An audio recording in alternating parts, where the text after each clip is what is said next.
Did you ever DNA test Baron Trump? The LTV evening show host voice dripped with fake concern as he read the viewer.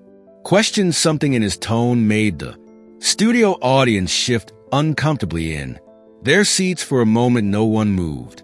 Then the host's lips curled into what could only be described as a calculated smile, and everything changed. You see, he continued deliberately drawing out each word this viewer question was selected. From thousands of submissions he paused, for dramatic effect glancing at the card.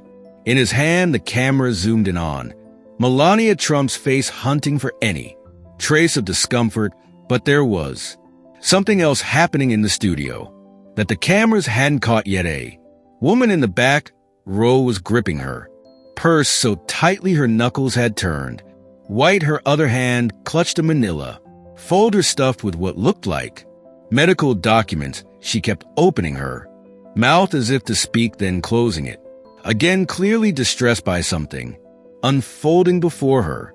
Her eyes darted between Melania and the host, filled with a growing panic. When someone asked about DNA testing the son of a former president, the host continued, his implication now unmistakable. We have to wonder about their true motives. He let the words hang in the air, their intended meaning crystal clear. The studio lights seemed to dim, or maybe it was just the weight of what he was trying to do, but he made one crucial mistake. Melania's expression hadn't changed, but something in her eyes suggested she'd seen something the host had missed. She was looking past him, directly at the woman in the back row, and when she finally spoke, her words would start a chain of events that nobody in that studio could have predicted, least of all the host, who thought he had just delivered his career making moment. I'd like to speak directly to the person who asked this question, Melania said calmly, cutting through the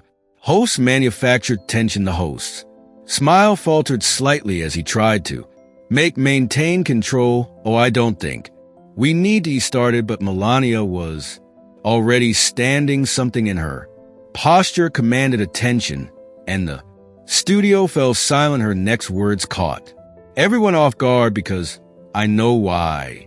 She really asked about genetic testing. Mrs. Anderson's hands trembled as she slowly stood up in the back row. Tears were streaming down her face as she clutched her folder of medical bills. I'm sorry, she said, her voice breaking. I didn't mean it like that at all. The host's face drained of color as he realized his mistake. My son Tommy is 14 and already 6 feet 4 inches. He's growing so fast, and the doctors want all these expensive genetic tests. The medical bills spilled from her folder as she spoke. Years of financial struggle scattered across the studio floor. I've been working 3 jobs, she continued, choking back sobs. The mounting medical debt had forced her to sell her car. Her son was in constant pain from his rapid growth, and the specialist kept demanding more tests. She'd submitted her question to the show as a last desperate attempt to get help. Any help. The host tried to regain control of the narrative. Let's get back to the question of DNA testing, he began, but Melania cut him off with a gesture. Her voice carried both strength and compassion as she addressed Mrs. Anderson directly. You saw how tall Baron has grown, she said softly, and you wondered if we had faced the same medical concern turns you're facing now. That's when Melania opened her own folder, and the host's planned expose began crumbling before his eyes. Mrs. Anderson, Melania said, holding up a familiar-looking medical report. We've been expecting you. The audience gasped, but not for the reason the host had planned. What happened next would transform his attempted scandal into something he never could have anticipated and expose far more than just the truth about Baron's height 3 months ago. When your question was first submitted, Melania continued, we did something different than what some people hoped we'd do. Her eyes briefly flashed toward the now squirming host. Instead of dismissing it or using it for political theater, we investigated. She held up a thick file of documents, not to expose anyone, but to Understand why a mother would ask such a question on national television. Your son's medical bills total $147,800. Melania said softly, causing Mrs. Anderson to gasp. You've been to 17 specialists in 3 states. The details prove Melania had done her homework. You sold your car, taken extra jobs, even tried crowdfunding. Her voice carried no judgment, only understanding and awe. Because Tommy's growing 4 nests every 6 months, and no one can tell you why. The host attempted one last time to steer the conversation back to his plan scandal, but about the DNA testing he started. Melania silenced him with a look that made his words die in his throat. Yes, let's talk about DNA testing, she said. Let's talk about how the Trump family knows exactly why Barron is so tall. His father is 6 feet 3 inches. I was a model, and how we're going to use that simple genetic blessing to help others. Mrs. Anderson's legs gave out, and she sank into her seat as Melania revealed what came next. The Trump Foundation had already arranged for Tommy to receive complete genetic testing and treatment at the nation's top medical facility, but that wasn't all. They had identified 30 other families facing the same struggles. The medical bills in Mrs. Anderson's hands suddenly felt lighter as Melania explained they had already been paid in full, and there's someone else who wants to talk to Tommy. Melania added, reaching for her phone. The studio screens lit up with a familiar face, Barron Trump himself. He smiled warmly at the camera, his tall frame filling the screen. Hey, Tommy, he said, I heard you're part of the Tall Kids Club too. The host attempted. Scandal had just transformed into something entirely unexpected, a moment of genuine connection between 2 teenagers who understood each other's struggles. What an incredibly sweet and compassionate young man. The host interrupted, his voice dripping with calculated insinuation. It's almost hard to believe he's Donald Trump's son, isn't it? The studio temperature seemed to drop 10 degrees. His attempt to revive the paternity question was obvious, wrapped in a thin veneer of jokes. Mrs. Anderson looked horrified at how her genuine question was being twisted again. The other families in the audience shifted, uncomfortably recognizing the cruel manipulation at play. The host, emboldened by his own audacity, pressed on. I mean, look at this touching moment. Such empathy, such kindness. He gestured theatrically at the screen where Barron's face remained. Makes you wonder about nature versus nurture, doesn't it? His smirk grew wider as he turned to the audience. We all know Donald Trump's reputation. Perhaps Barron's gentle nature comes from somewhere else. The implication hung in the air like poison.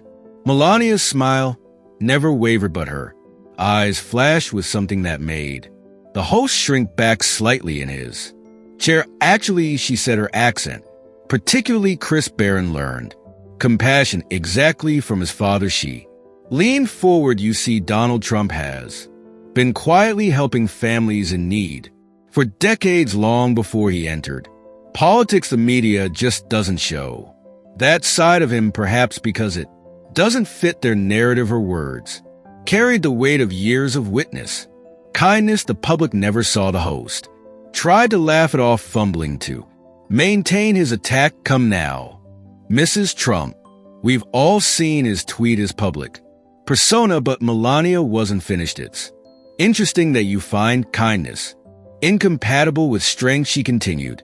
Donald taught our son that real power lies in helping others when you have the means to do so. If you find that surprising, maybe it's because you're the kind of person he's been fighting against, those who use other struggles for political games instead of actually helping them. Several audience members began applauding, but the host tried one last desperate angle.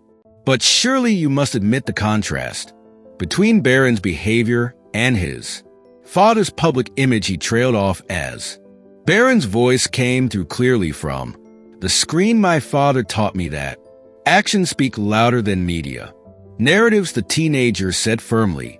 while you're busy trying to create. Scandals he's busy creating.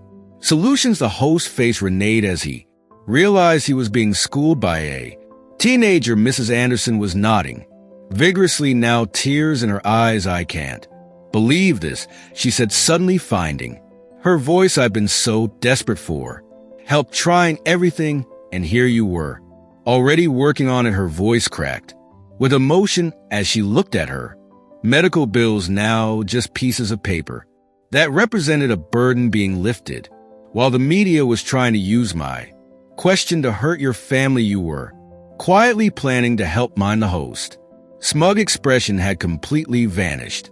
Finished his attempt to revive the paternity narrative had just backfired, spectacularly revealing exactly who cared about real families and who was just playing political games. From the audience, another parent stood up. They help my daughter too, she called out. No cameras, no publicity, just help when we needed it most. More voices joined in, each sharing stories of quiet assistance.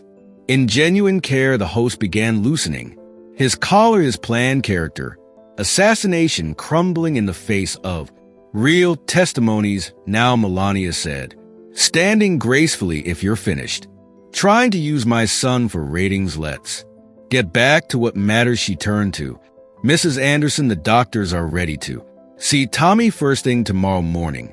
Out of the corner of her eye, she could see the host slumping in defeat. His every attempt to create scandal had instead revealed the true character of the Trump family and his own. The stud studio audience had witnessed a master class in turning politically motivated attacks into opportunities for truth. The studio lights dimmed as the show came to an end, but this story was far from over.